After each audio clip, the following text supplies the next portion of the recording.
Tour Stories is supported by the great DistroKid. As you know, DistroKid connects direct to TikTok with exclusive access to your TikTok artist account. What's new at DistroKid? You can do unlimited instant mastering. You can distribute your music videos. And the newest, greatest thing, Bandzoogle, where you can build a website and a store in minutes. And of course, they have an app, which is a delight to post new songs and get paid. Tour Story listeners get 30% off at distrokid.com/VIP/Tour Stories. DistroKid. Get your music out there.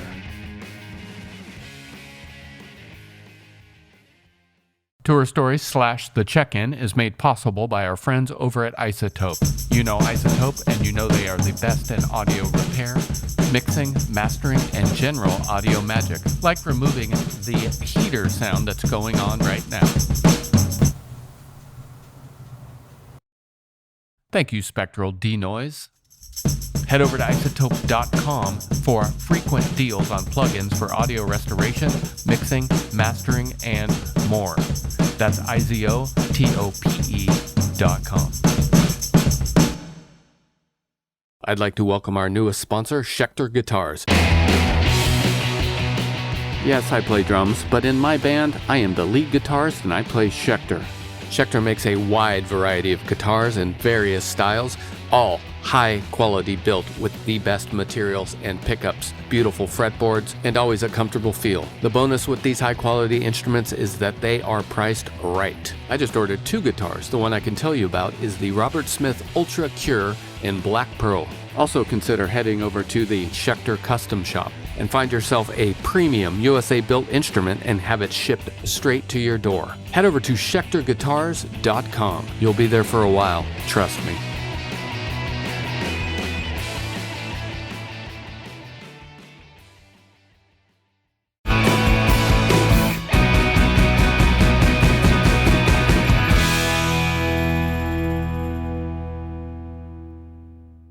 Alex, what's happening? Hey, Joe. I'm at home in the snowstorm. You're in Toronto, correct? I'm actually in Ottawa now. Is that where you live? That's where I live now. Fairly new development. Moved in the summer. All right. But I grew up here, so it's not that new. It's kind of like returning home. Right. Yeah. All right. What do you think? How you feeling? I'm all for it. It's a different vibe, though. It's not big city vibes. It's pretty quiet.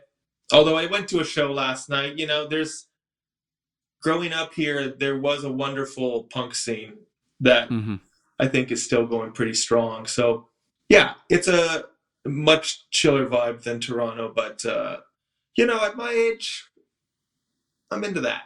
Yeah, that's right. And there's always a vibrancy to a small town punk show that is valuable at the very least. Oh, for sure. So you grew up there, going to punk shows, rocking and rolling. Is that where Metz formed, or no? Well, yeah. It's where I met Hayden. Okay. He grew up here too, and we were frequenting all the same shows. Okay. Basement shows, and there was an art gallery called Club Saw where all the stuff happened. And I'd see him there all the time, and I'd see his band, Three Penny Opera, play, and he was always incredible. We became friends through other friends, you know, and one day it was kind of like, let's try to do something together. And that's so Metz did start in Ottawa before we picked up and left for Toronto. I just met Hayden for the first time in Toronto last summer, and I sat in his garage in the alley and drank beer. Yes, the best. It's where he fixes up his bike, and it was so fun. That's where we had all Metz meetings. Oh, yeah. Having a beer in the back alley. Yeah, it was great. Good garage. Well, I mean, most of us know Metz is on a hiatus, if you will. But you are not one to sit still, as I know. No, it's very true. With Noble Rod and Weird Nightmare, and I'm sure a million other things that you do. And I thankfully you don't sit still. And got this new Weird Nightmare record coming out on Sub Pop in May 1st, I believe. And it's called Hoopla. And I'm noticing that the art is behind you. Is that your painting? It's my painting now, but it was by Jamie Morrison is the artist. Okay. It's a beautiful cover. I can't wait to see it on vinyl. Thank you. I'm so happy that he was down to make something for the album. We kind of brainstormed a little bit. I was just a fan of his work, and he had made a long sleeve t-shirt for Weird Nightmare a couple years ago, and I just love what he made for it. And it's cool when I gave myself a lot of time with the rollout of this album, and I was able to have it finished and mastered, and then send it to Jamie so he could listen to it and then make a painting based on. Like, I've never had the opportunity or the time to do it that way. Yeah. So it was cool. And to the sound of this record, not just the look of it, you have firmly, to say the least, placed your foot in power pop. I'm sure you've heard it a million times, but it's true and it's glorious. all the anthems, all the hooks, the whole shebang. Thank you so much. Yeah. I wanted to make something super direct and fun. Mm-hmm. Because that's just what was coming to me naturally. And the first record was really kind of do-it-yourself, bedroom recording, sort of me engineering it. Mm-hmm. So it turned out a certain way, which I love, but it's kind of purposefully muffly and things like that. Whereas this one, I wanted to try to just do a hi-fi, great sounding record. And so that was the big difference. And that was a hell of a lot of fun to do. It's still distorted music, but it's like hopefully a pretty pristine recording. That was our goal with Seth and Jim.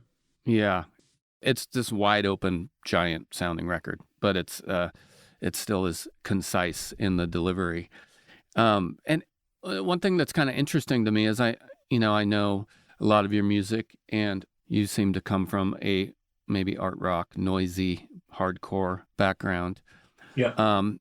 And to throw this back on myself, I also kind of come from that and celebrate that music more than anything else I play or listen to. But I have a fondness for power pop, and it's not a secret, but it's just I don't share it with that many people. Mm. And I'm actually like on a sugar kick again right now for about the 500th time in my life. Oh, hell yeah. Yeah. And I also was listening to Overwhelming Color Fast. I don't know if you heard that band, but they oddly came into my orbit. I'll send it to you. Please Incredible band from the 90s. But I'm interested. Have you always been celebrating the power pop? I think it comes from a love of like all things British invasion first. And then, yes, like I remember going around visiting my brothers in Montreal and hunting hard to find Red Cross CDs, right. Looking for Show World, which is like probably their most power pop record. So I've always had a love of that, but I've always had a love of a lot of things. So it's kind of always been everywhere, my tastes. But certainly now I find stuff like the Buzzcocks and Robin Hitchcock and Cleaners from Venus, like all of that stuff where it's a songwriter, but it's still sort of a band vibe, and it's got some Byrds influence, and it's got like, I love that. That's gets me the most excited, undertones, stuff like that. Yeah, undertones. Yeah. Yeah. What a band. Like, it's like smart songwriting, but it's not convoluted, Exactly. Like, there's nothing I want more. And I see all of that as connected to punk rock in a very real way, Yeah. Because it was all like, I think for all of those, or at least for undertones and things like, it's like the Ramones changed everything. And what can you say? Right. I feel like for some reason there is a need amongst most music listeners for some rock and roll right now. I asked someone this the other day. Someone said it's Oasis, and I was like, I don't know. I did see Oasis this summer, and it was fucking good. Yeah, me too. Yeah, I was went with some friends and my brothers, and it was pouring down rain, and Live Forever was on, and it was, It's insane. unforgettable. I've always, I mean, I saw Oasis back when they were like a functioning band too. So yeah, I have a good melody and a distorted guitar. It's going to be hard for me not to like it. Yeah. Yeah. And a lot of your words and imagery, especially from Might See You There video, you're looking back, and maybe you hinted at this at the beginning here. You're not only looking back, you went back. Mm-hmm. Is this new for you to look back at maybe I'm guessing your teenage years? Certainly, I think it happened a little bit on the last two Metz records, where my writing was starting to be a little bit more internal as opposed to shouting out at the world. I started to look more inward. I kind of think this might be cliche or very common, but when after having a kid, kind of my outlook and how I saw the world changed. So I think the songwriting changed. But yeah, I guess I'm in a sentimental place, and lots of changes happening in my life, like the band being one, moving being another. That being said, these songs, this record was done and in the bag before that last Metz tour finished. So yeah, I don't know. Sometimes songwriting has a way of not foretelling or anything like that, but I find that sometimes maybe deep down I'm already on to things. Certainly on Metz songs, I find I look back and it's very clear what they mean now, but I don't think it was clear at the time. So this Hoopla record really sort of makes sense now. But, yeah. It was made a year and a half ago at least. So wow. Yeah. Yeah. I love the imagery on Might See You There. It's like, were you in my bedroom? Were you burning your fingers with matches? Or I don't know if that's exactly, but it's just so funny. I love the picture you paint with those words. I'd like to play a little bit of Might See You There. Is that cool? Yeah, of course. All right, here we go.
Wonderful words.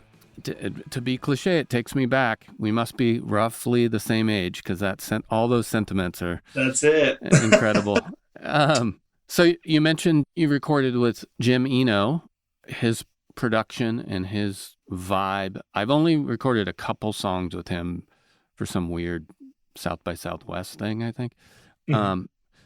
Man, I would love to record with that guy. I'm so jealous of your experience. I'm still shocked that I had such an opportunity because I mean, Spoon, forget about it, right?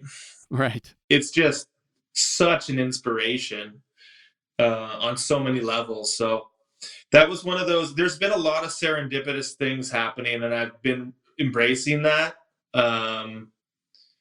Just with like who plays on the record, who worked on it, artwork, all like even people who were writing like press releases and stuff for me were like old friends and just coming into my world after many years. But like with Jim being a part of the record, it was just pure fluke. He had picked up his life and moved from Austin back home to Providence. Right. And Seth Manchester, who I had recorded the last two Metz records with, and I love dearly, mentioned it. He's like, hey, Jim's going to be in town when you're here. You should give him a call. And I had the audacity to do it and just kind of cold call this guy who has made some of my favorite records, or been a part of some of my favorite records. And he was game. So, before I knew it, he was bringing over all these Spoon vintage guitars and tape echoes, and it was so cool. And the vibe was just one of those things where like Seth was a friend, the guys in the band were friends, but then Jim just immediately fit in, and we were all having the best time, like very quickly, like zero stress or any of that. So, kind of a dreamy scenario for me, like to be able to bring in these demos and then know or be really confident that these people are going to crush this. They're going to just bring so much to it. And of course they did. And so. Right. And is that sort of, was that your process? You came in with demos in the band and just started working through them? Yep. Yeah. And it was crazy fast. I don't know if you being a drummer, I don't know if you know Lowell Campbell or his work. I do. Yeah. Yeah. He's pretty special. Gotta say, his musicality and all of that. So it only took him 2 or 3 takes. I remember Jim even being like, who's this guy? Being like super impressed with Lowell. And so it was smooth. And same goes with Rod, who played bass, just like super talented musician all around. And so I let them do their thing as much as I can. I'm a bit of a lot of live takes, or all live takes? A lot of live takes. Yeah. I mean, guitar, bass, drums live every song, and then lots of bells and whistles on top. Of course. Yeah. I like hearing piano on this record too. Yeah. I'm, getting more audacious. Typically, or at least for this batch of songs, do you typically sit down with an acoustic guitar and start plucking away? Pretty much. And that's some of the joy to this type of songwriting too, right? Yeah, like that's you why can do that. Yeah. It's like usually an electric unplugged and you're just fluking over some chord progression. And yeah, that's really nice. I think we've talked about this, but when you're working with dissonance, like Metz, that doesn't really happen. It's a much different songwriting process. Totally. Yeah. Trying to make a punishing riff or like it's like you're not chilling, having a good time, really. It's kind of like a very hands-on, conscious thing. So I liked how most of these things just came very naturally. That's nice. Yeah. And I think this is a twofer because you could just go out there and play these songs on acoustic guitar and sing. Well, I don't know if I'm that brave yet, but really, it's it's in theory it's possible. Yeah. They think some of them would translate pretty well to that, but I've never attempted to do that. Those radio stations are going to want you to do it. Oh my God, yeah. Start practicing. And then you're going to hit the road with the band this summer, right? That's right. And have you started rehearsing? How are they feeling? Or if we haven't, because my rhythm section are busy. They're out with Juliana Riolino, who sang actually on 2 songs on this record. Right. I saw them last night in Ottawa. Amazing live show. So no, we are not practicing yet. We're gonna have to hit it hard though. But we did do a smattering of shows over the last 6 months, and yeah, we just got to play with Sharp Pins like in Toronto a month ago or fun. something. Yeah, super fun. Yeah, so I'm looking forward to it, actually, bringing these songs on the road, because it's a good group of guys, and I feel fortunate that they're available and willing to go do it with me.